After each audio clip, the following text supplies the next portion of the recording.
Yeah, and you should be happy as fuck. What's up, my hippies? It's me, Emily, and today we're going to be talking about how to be more eco-friendly. So if any of you guys are up to date on the status of the world, you know that it is being heavily polluted by humans. We are the biggest contributors to extinction of animals, global warming, and just the overall poor health of the entire world. We don't really make choices based off of what's best for the world, but we make choices on what's best for us and what's going to give us the most benefit, the most money, the most power. And I think it's really important to take a step back and realize that this world may not last forever and it may not withstand if we continue moving in that direction. It is an actual scary thought to have, and it's really scary to learn about the health of the world and the things that we're doing to contribute to the problem. If you're like me, you've known about it for many years. I was taught about the environment and how to help it from way back when I was in elementary school. We had this thing called EcoCycle, and they came to our school. They showed us like deforestation videos and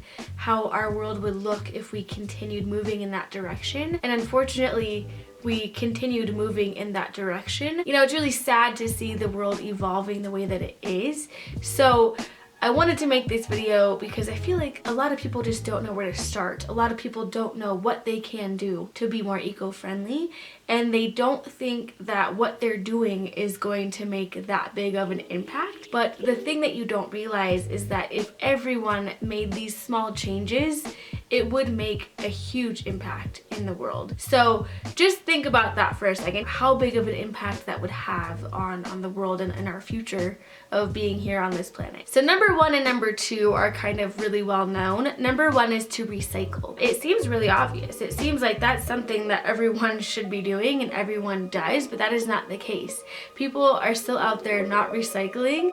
I recently bought a separate trash can for my apartment that I could throw all my recyclables into, and my apartment community is really cool because they have one dumpster for trash and one dumpster for recycling. Then I find that the majority of my trash are recyclables, and I find myself filling up my trash can less than I do my recycling bin. So recycle, recycle, recycle, recycle. Number two is to reuse. So if you have like extra jars, extra containers that come with your food packaging or your makeup products, try your best to reuse them. It doesn't hurt to wash out a container and to reuse it for another purpose. I've seen a lot of people reusing like mason jars as water cups or as pen holders or makeup brush holders, which I think is awesome. If you can do your best to not have to go out there and buy another product to take place of a product you already have, then that's already going to help the world so much by not buying something so absolutely pointless. I'm guilty of it too. I have makeup brush holders that I thought were cute and I wanted to buy them because they were cute, but in reality I could have used a mason jar from spaghetti sauce that I had just eaten the night before. It's really fun to see what you can come up with when you're reusing different items. Number three is cloth bags. This one is super easy to swap out. So if you go to the grocery store nowadays, at any grocery store you go to, there's gonna be cloth bags available. I've seen them in Target now. They've always been in Whole Foods, in natural grocers, and you know, Sprouts and stuff like that, but I've seen them become more popular in just everyday supermarkets, which I think is really helpful because you can just make that swap right there at the cash register station. And most of the times when you do use cloth bags or reusable bags, they will give you like a 10-cent credit to your groceries, which is really cool. You actually are getting a couple of cents back for helping the environment. I have so many now that I can't even count them. Like, it's a problem. But I have them in my car, I have them in my house, so they're readily available whenever I need to go grocery shopping. It's something that I have found makes a huge impact when you're not using and wasting plastic bags all the time. Number four is thrift shopping. Cue thrift shop by Macklemore here. Just kidding, I can't do that.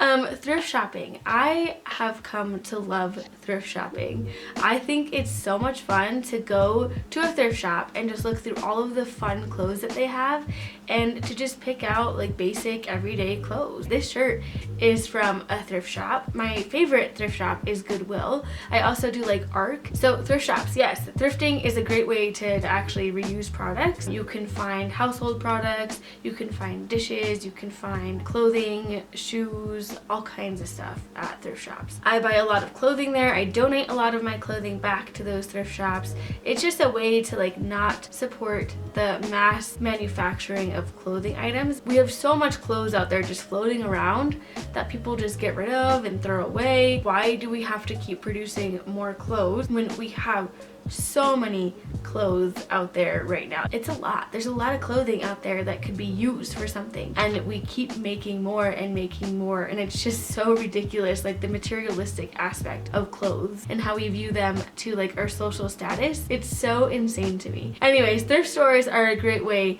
to just reuse the clothes that we already have circulating around this world. Number 5 is walking, biking, or carpooling. If you have a store that's really close to you and you are thinking about like walking, do it. Like walk to the store. It's gonna save you gas money for one, it's gonna give you exercise for two, and it's also gonna help the environment because you're not wasting all of that pollution on just a quick trip to the store. Also like biking, if you have something that's long distance to you, getting a bike is really awesome. It gives you exercise.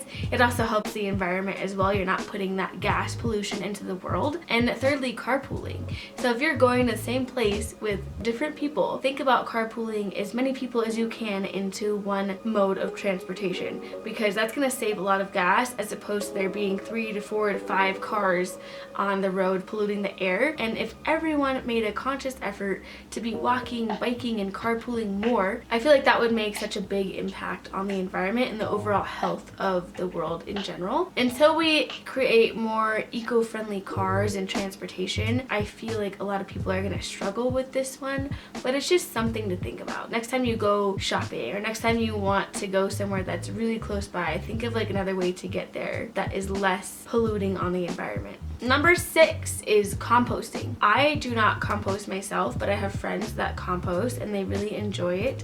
They say that it's a good way to use the scraps of your food. There's certain like items that they make now, like wipes and little paper towels and stuff that can be composted. So it's awesome to be able to do that and not just throw them in the trash can, because when you throw like your food scraps and stuff in the trash can, they are going back into the earth, but they are sealed in a plastic bag. They have to go through like a long journey, and then eventually they will break down with the rest of your trash. But it would just be so much nicer to be able to compost those items in your own home and kind of reuse the composting soil for like, you know, planting gardens. It puts a lot of nutrients into the soil as well. Number 7, the usage of electronics. This sounds really, really interesting, but I work for a company that used to produce a lot of paper. We would get boxes and boxes of paper every couple of months, and I just thought that was such a waste, and it was for consumer usage. Nowadays, they encourage the usage of electronics. So instead of viewing something on a piece of paper and like handing that out to every single person that's buying from that company, they're encouraging going online and using their smartphones and their tablets and the internet to view those products, which I think is so important. When you go to a restaurant, for example, you don't really think about like the menus, or like if you go to a business and they have like brochures, you know, dentist office, medical offices, if they have like little paper products that you can take, you don't really think about that as being a waste, but most likely those paper products are going to end up in the garbage and they're just going to end up in our landfill. So you're basically printing off paper for knowledge that you're going to absorb within the matter of like 5 to 10 minutes. You're going to throw it away. It's going to end up in a landfill. I feel like that's such a waste of paper, a waste of trees, when you could just go on your phone and research it on a device that you have right next to you. Like, what's the point in taking a piece of of paper home and studying it. You can get that information on your phone. That's one good thing about technology these days, is that everything's kind of digitalized and we're not creating like these physical copies of stuff that are just going to end up in our landfill. Number 8, finishing products before you buy more. I struggled with this for a long time. There was a point in my YouTube career where I was into like that beauty guru type of videos, and I would purchase just like random items just to test them out and show them to you guys. And I feel like that's such a waste, because half of the time I didn't even finish those products. They just ended up sitting in my makeup cabinet for months and months and months, even years,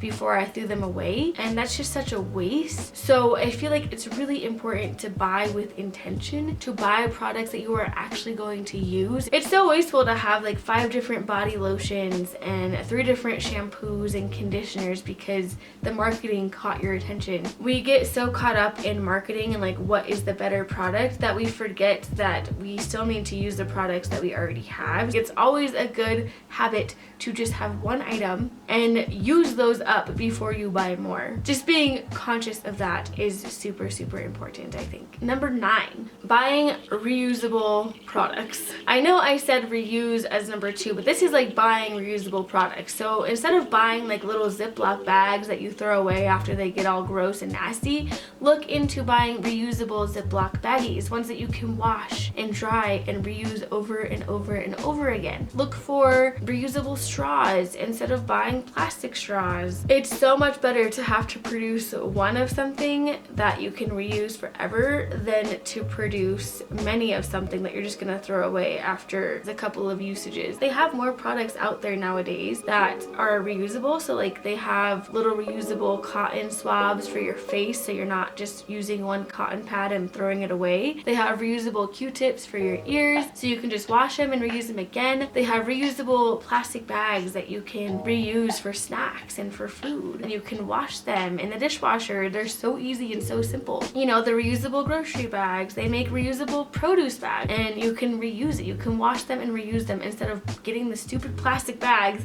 from the store that you're just gonna throw away in the end. So buying reusable products is a lot more eco-friendly than buying products that are just single use or one-time use. Alrighty guys, that is it for this video. I hope you guys enjoyed it. I know that it's been a journey for me to try to be more eco-friendly. It's something that I want to get more knowledge on. I want to try to have less waste in my life and try not to leave such a big carbon footprint. I love the idea of working towards being more minimalistic and not having so many items. I'm like in that little like middle ground of like, what do I do with all the stuff that I have? It's something that I am doing my own research on as well, and I'm still learning about.